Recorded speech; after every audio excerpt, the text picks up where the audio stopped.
Hi, I'm Anton Lane, Director at Wealth Labs. I thought I'd do a quick update on interest rates. As you may be aware, the Bank of England have increased interest rates from 3.5% to 4%. And this was going to have an impact on our economy.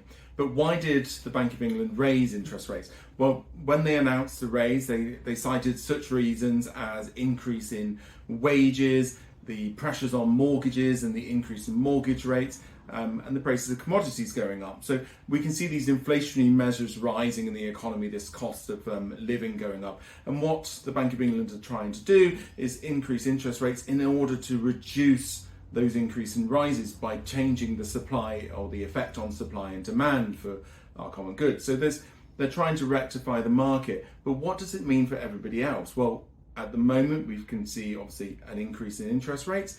Later on this year, 80% of fixed rate mortgages apparently are up for renewal. So those are going to be on lower interest rates, and they're going to be subject to a higher interest rate potentially, which means those people are going to have higher costs. Will they be able to afford their mortgages is a looming question, and will there be a housing market correction which flies around stories on the internet? More housing stock may come on the market, but I don't think it's going to affect prices as much. But there may be more availability of stock on the market. You may be able to cut deals better for acquiring a property at lower value if somebody is subject to the need to sell that property quickly. More importantly, for the average person, their ability to consume on luxuries is going to reduce.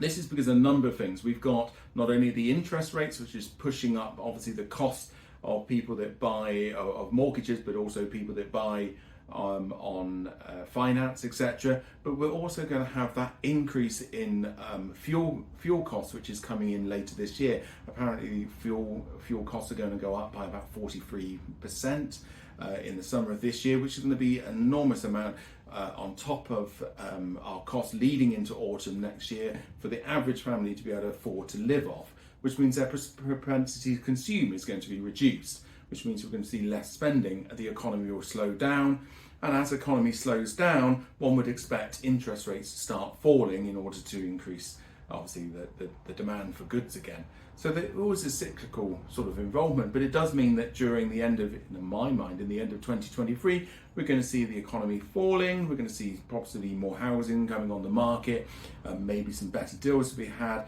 families struggling a little bit more to afford to spend, maybe finding new ways to generate income. Welcome to Wealth Labs, where they might be able to learn how to do that.